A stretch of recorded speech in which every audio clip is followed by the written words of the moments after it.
आगे बच्चों, तो आज हम अलजेब्रा के इस टाइप क्वेश्चन को शॉर्ट मेथड से सोल्व करेंगे। ये अलजेब्रा क्वेश्चन एसएससी एग्जाम में बहुत बार पूछे जाने वाला क्वेश्चन है। तो यहाँ पर कॉन्सेप्ट फर्स्ट में दिया है x प्लस 1/x की वैल्यू यदि k है तो x की पावर 3 प्लस 1/x की पावर 3 का मान बताना है। यहाँ पर इसको सोल्व करने के लिए शॉर्ट मेथड का यूज करेंगे। लेकिन इस शॉर्ट मेथड को यूज करने से पहले आपको एक चीज का पता होना चाहिए, यदि दी गई वैल्यू प्लस में है तो पूछे जाने वाली वैल्यू भी प्लस में ही होनी चाहिए। यदि ये प्लस में नहीं दी है तो उसका अलग कॉन्सेप्ट हो जाता है। तो यहाँ पर दोनों वैल्यू यदि प्लस में है तो इसके लिए क्या करेंगे, ये जो वैल्यू दी है इसकी k, इसका क्यूब करेंगे, उसके बाद इसका 3 गुना करके घटा देंगे। तो इस तरह से इसको हम सोल्व कर लेंगे। तो यहाँ पर इसको हम क्वेश्चन के अकॉर्डिंग समझेंगे। यदि a प्लस 1/a की वैल्यू 5 हो तो a की पावर 3 प्लस 1/a की पावर 3 का मान बताना है। यहाँ पर सबसे पहले चेक करेंगे साइन। हम यहाँ पर दोनों साइन प्लस में दिए हैं, दी गई वैल्यू का प्लस में साइन है और पूछे गई वैल्यू का भी प्लस में साइन है। तो हम यहाँ पर क्या करेंगे, यहाँ पर इस वाले 5 का क्यूब करेंगे, ठीक है। उसके बाद इसका 3 गुना करेंगे।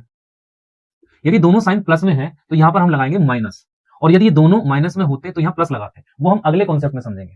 अब इसको सोल्व करेंगे। यहाँ पर 5 का क्यूब हो जाएगा 125 और ये हो जाएगा 15। 125 में से 15 माइनस करेंगे तो ये आ जाएगा 110। तो इस तरह से हम इसको शॉर्ट मेथड से सोल्व कर लेंगे। अब ये सेकंड कॉन्सेप्ट देखते हैं। तो यहाँ पर कॉन्सेप्ट सेकंड में दिया है, यदि x माइनस 1/x की वैल्यू k हो तो x की पावर 3 माइनस 1/x की पावर 3 का मान बताना है। तो यहाँ पर सबसे पहले हमें साइन चेक करने हैं। यहाँ पर दोनों के साइन माइनस में है, ठीक है। दी गई वैल्यू का भी साइन माइनस में है और पूछी गई वैल्यू का भी माइनस साइन। तो उसके लिए हम यहाँ पर डायरेक्ट ये शॉर्ट मेथड यूज कर सकते हैं।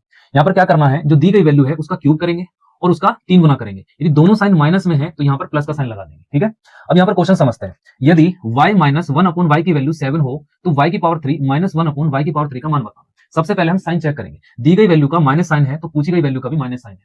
अब यहाँ पर हम शॉर्ट मेथड यूज करेंगे। उसके लिए क्या करना है, 7 का क्यूब लिखेंगे, उसके बाद यहाँ पर 7 का 3 गुना करेंगे, ठीक है। यदि यहाँ पर दोनों साइन माइनस में है तो यहाँ पर लिखेंगे हम प्लस, ठीक। अब इसको सोल्व करेंगे।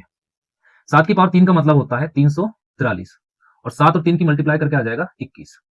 अब यहाँ पर इसको ऐड करेंगे तो कितना आएगा, 4, 6 और 3। ये इसका आंसर हो जाएगा। तो इस तरह से हम इसको शॉर्ट मेथड से सोल्व कर सकते हैं। इस तरह के शॉर्ट मेथड के लिए आप मेरे चैनल को फॉलो कर सकते हैं। मिलते हैं नेक्स्ट वीडियो में। धन्यवाद।